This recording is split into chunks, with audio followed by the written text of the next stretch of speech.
हाँ और बताओ। हाँ बोलो। नष्टो निराकार, साक्षी, न्यारा प्यारा भी आ गया। और बताओ। उपराम आ गए ना? उपराम आ गया।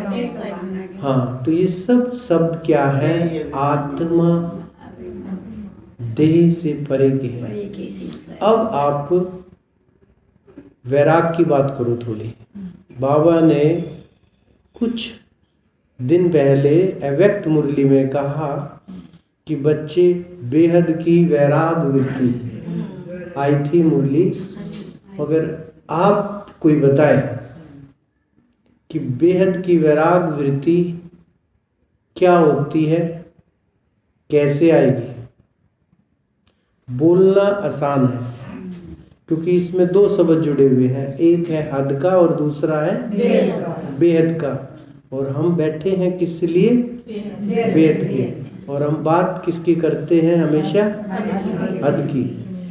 आज आप आत्माएं बहुत लकी हो और आज आप एक बात पक्की करके जाओ।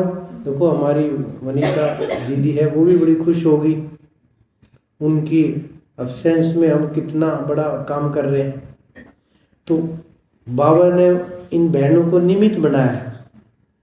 अगर ये बहनें बाबा के अकॉर्डिंग हमें बना देती हैं तो इनको कितना बड़ा इजाफा मिलेगा, ये सोचो।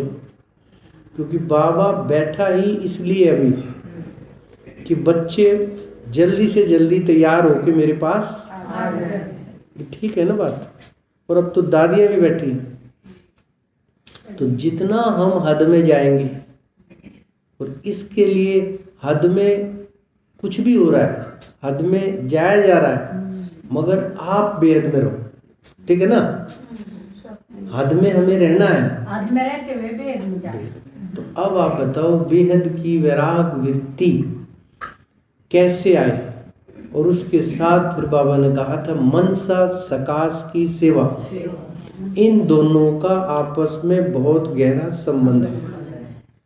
और अब जो समय है वह है मनसा सकाश का। जो अभी हम तैयार हुए थे, अब चाहे तो हम मनसा सेवा कितनी भी कर सकते थे, क्योंकि मनसा सेवा किसने करनी है? ना बताओ। मन ना करनी है। हाँ, कौन बोला? आप बोले? हाँ, तो मन ने क्या करना है? मनसा सेवा। मन को मनसा सेवा करनी है।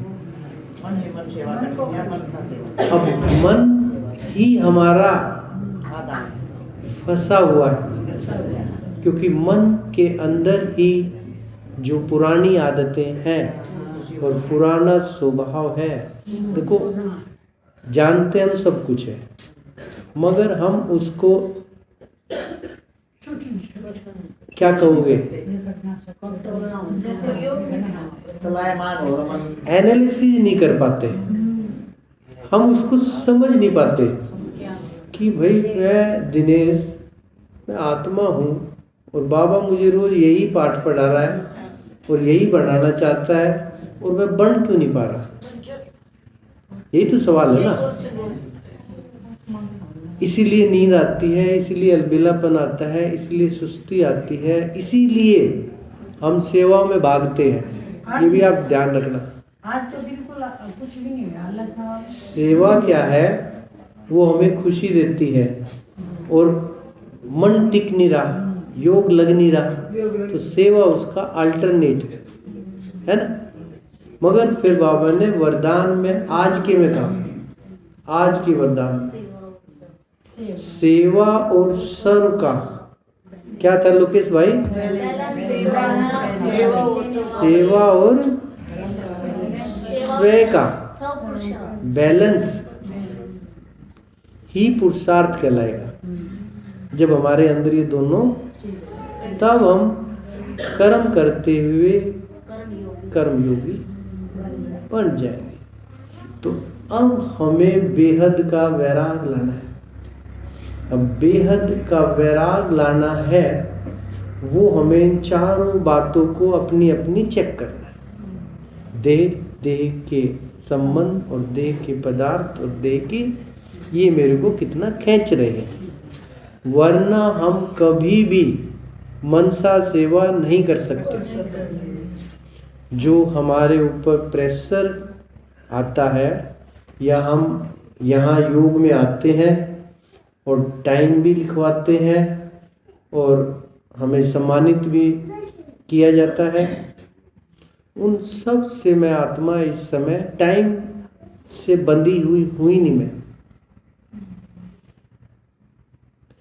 जब मेरे अंदर बेहद का वैराग आ जाएगा, जब मैं इन चारों बातों से छूटती जाऊंगी।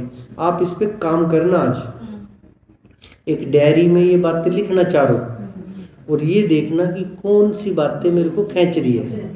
तो इसमें सबसे पहले मुझे कौन खींचता है जी? किसकी? खुद की देह। खुद की देह। और फिर दूसरे नंबर पे कौन खींचता है? देह के संबंध। ये चेक करने हैं। ये आपको देखो, बाबा क्यों बना? उसने आत्मा शब्द को दीवारों पे लिखा, डायरियों में लिखा। इसीलिए बाबा ने हमें भी ओके का इतना बड़ा प्रोजेक्ट दिया। और मैंने तो माताओं को यहाँ तक भी कहा कि भाई जिसको मोबाइल में ओके करना नहीं आता हो, वो एक पेन और डायरी ले, रोज एक पेज पर वो टाइम डाल के 5 मिनट योग करे, और बचे हुए पेज में लिखना नहीं आता हो तो बिंदी लगाते रहे। बिंदी, एक डंडा लगा लो और बिंदी लगाते, तो कितना खजाना जुट जाए। और हम पढ़े लिखे भी कर सकते हैं। रोज एक नियम बनाओ कि एक पेज पे मुझे रोज आत्मा आत्मा लिखना है। अगर किसी को आत्म भान पक्का करना है तो ये सब हमने अपने लेवल पर करना पड़ेगा, और हमें तभी आत्म स्थिति का अनुभव होगा। तो इन चारों बातों को आज चेक करना कि मेरे अंदर इन चारों में से देह के पदार्थ और देह के साधन कौन खींच रहा है। तो इन सब से मुझे क्या होना है? उपराम। जब आत्मा इनसे उपराम होगी तभी तो वो अपने को आत्मा समझ पाएगी, है जी। और जब आत्मा समझ पाएगी तो आत्मा अपने मन और बुद्धि पर कंट्रोल कर पाएगी, और कंट्रोल कर पाएगी तो वो उससे वो कार्य ले पाएगी जो कार्य उसे करना है। ठीक है ना? तो आज हम जिस वक्त में बैठे हैं, जिस समय में बैठे हैं, हमें अपनी अवस्था को बनाना